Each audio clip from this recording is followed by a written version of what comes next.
welcome back to 28 Days and Beyond, where we talk about our history, our heritage, and our culture. My name is Amari Johnson. And I'm Charisma. Welcome back. Welcome back. Another great episode planned for today. Yes, we do. We are talking about the rich fountain, Yes. of music that has come out of Philadelphia. Yes, we are. I mean, come on. We're music that has recognized- changed the We're recognized globally. Globally. And it's just funny that you say that, because I remember when I first moved to Philly, I would go to the jam sessions and be like, oh, that's the guitar player for Jill Scott. Oh, that's the drummer for, Ty, like the musicians or the singers of the world come to Philly to get their musicians and go out on the road. But Were I know you here obviously for the Black Lily or any of that? Nah. No. I mean, I was a fan from afar. All of those folks. To me, that was the golden era of music. Yes, you know it what I was. mean? Music, Soul Child. Jill Scott. Bilal. I mean, that's. He's incredible. Oh my God. You get the Roots, of course. Yes, absolutely. Everybody who came out, Floetry, back Eve when she was Eve of Destruction, Yes. India. I mean, come on, we could go on and on. On and on and on. But even before that, I was always a fan of Teddy P.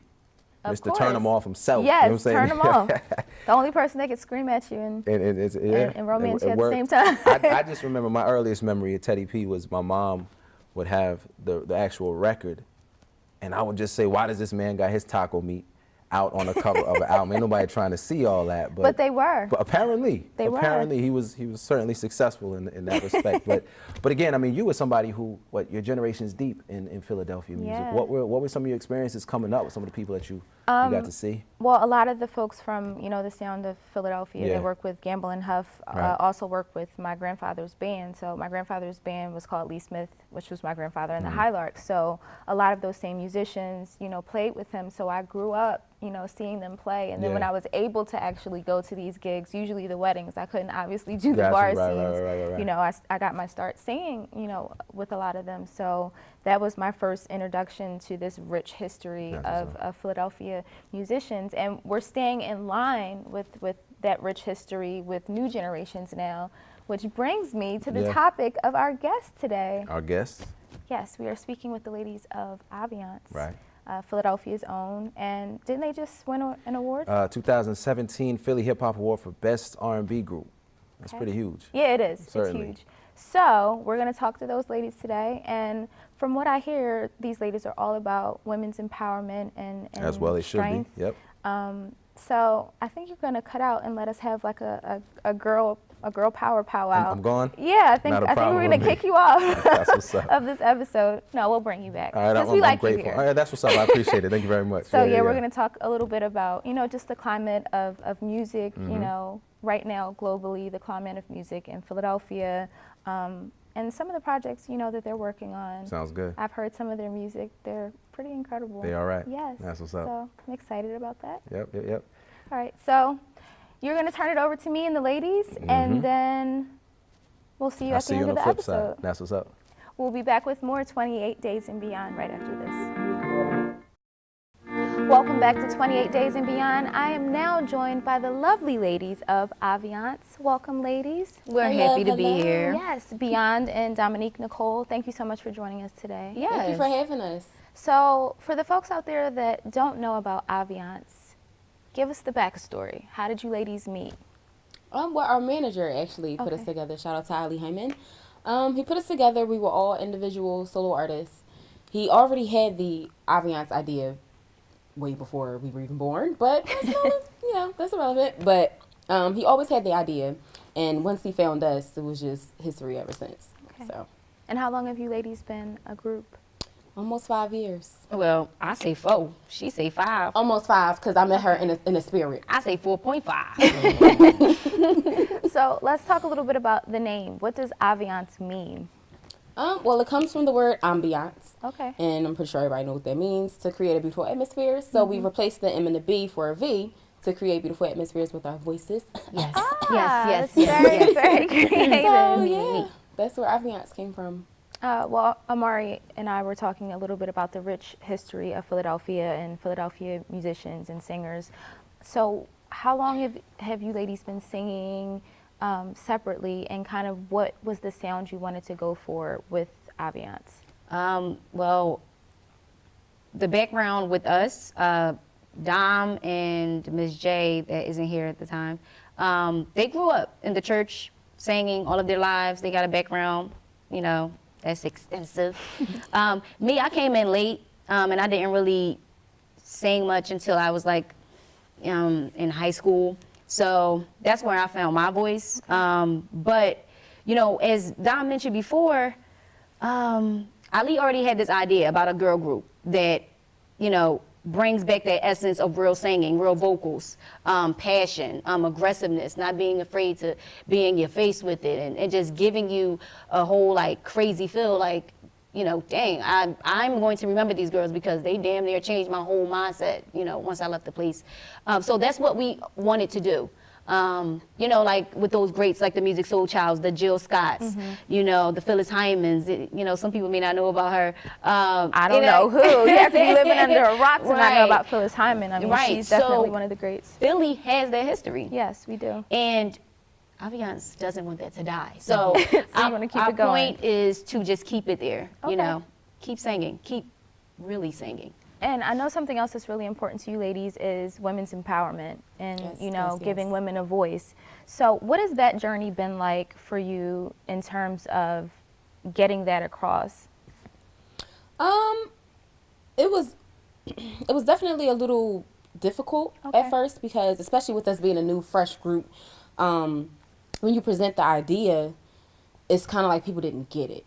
Like, oh, what do you mean the female Jodeci? What do you mean another SCV? Or like, what? Why would you do it again? But it's more so of that type of music has died. So we're trying to bring that back, let alone the essence of the 90s where a lot of women didn't really try to be overbearing with the whole sexuality thing. So we're trying to bring that back because the music now, we already know where that is. Yes. I mean, the industry is saturated with a bunch of like, I'm gonna just be very transparent, like a bunch of like yuck.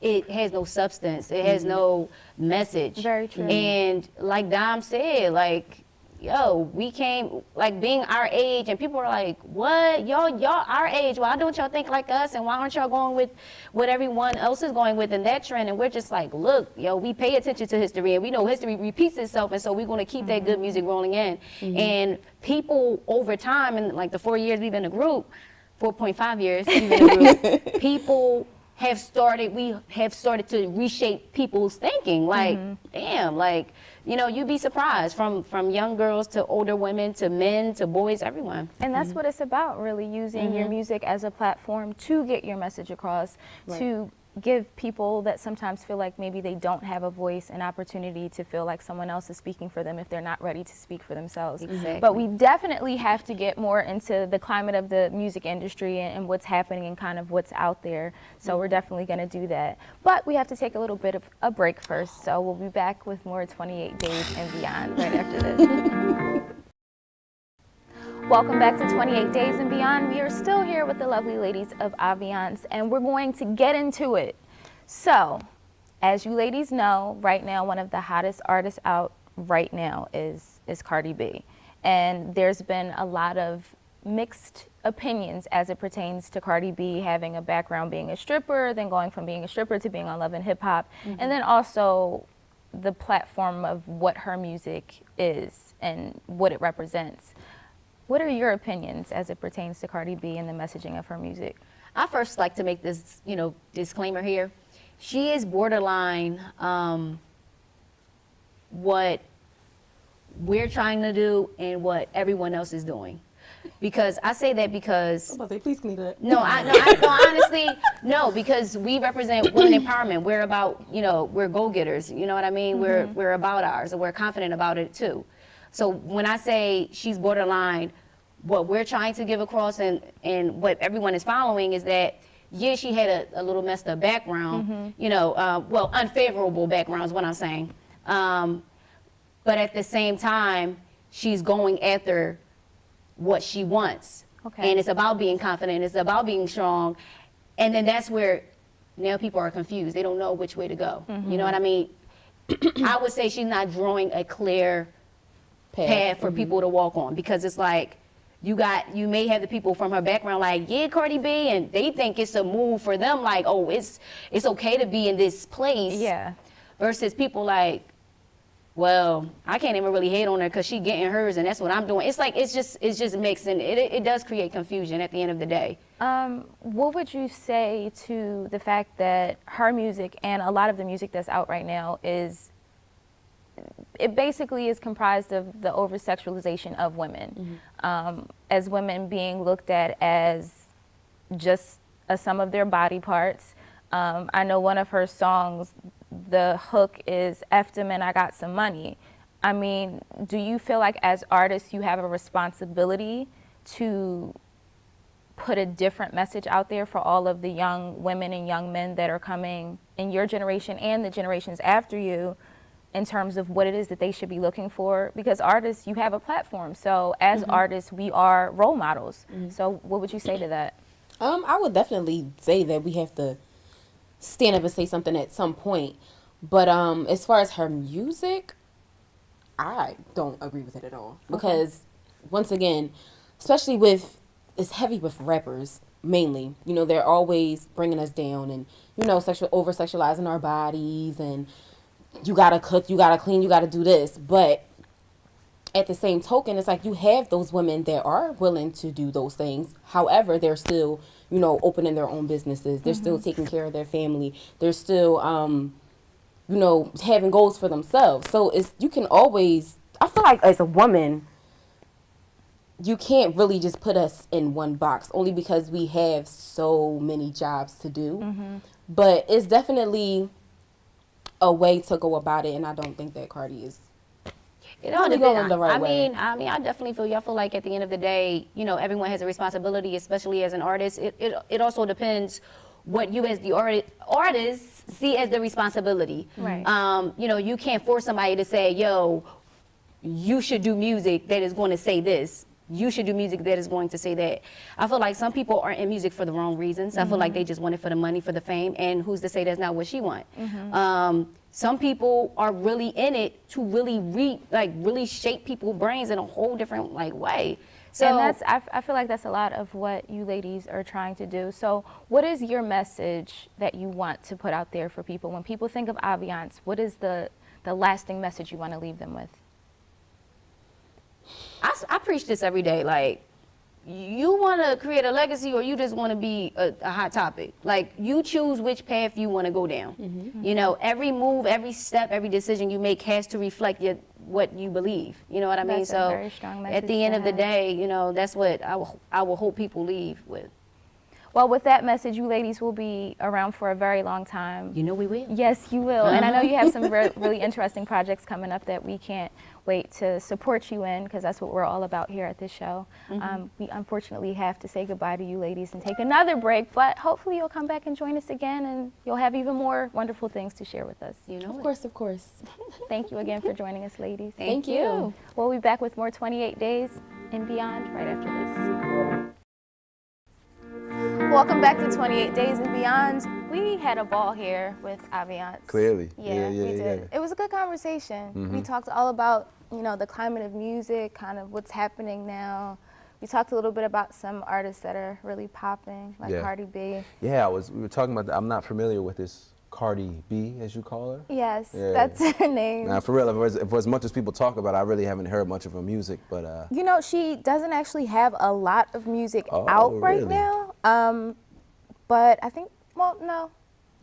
I'll take that back. She has like 3 or 4 singles out right now. all of which are doing very well. Yes, they're all like charting. So clearly the music is resonating with somebody. It is. Yeah. I would say a great deal. And she's performing at the Grammys that are coming up with Bruno Mars, who she also has a single with. I know that song. Yes. That song's actually fun. It's like a nice little throwback to the 90s. I'm a fan of Bruno Mars. Yeah. I am. I'm a huge fan of his. But listen, one of the things that Aviance said was, you know, they were kind of talking about one of the positive aspects of Cardi B is she does represent somebody who basically is doing her own thing, creating her own lane, and you know, even though we may not necessarily agree with how she chooses to express herself, the fact is, I mean, she's built for herself quite a following to the point she's breaking records. She is. With music that she's breaking records that Lauryn Hill had. That says something. I mean, Lauryn Hill for me, it's like the culmination of music in pretty much every aspect of music. Yeah, certainly so. So yeah, she definitely is, you know,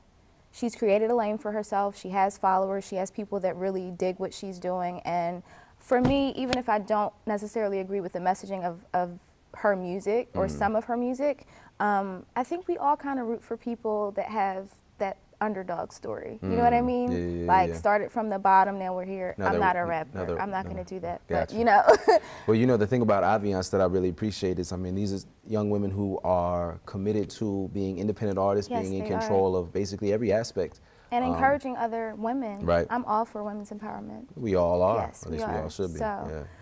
So we want to continue to support them in their ventures in the future. And they do have a show coming up on February the 11th at Sanctify Studios. And where can you buy tickets and find out more information? You get more information at their website, which is badgirlsofrnb.com. That's R, the letter N, B.com. Yes. Yeah. And we're all about supporting here, so I'm going to check it out.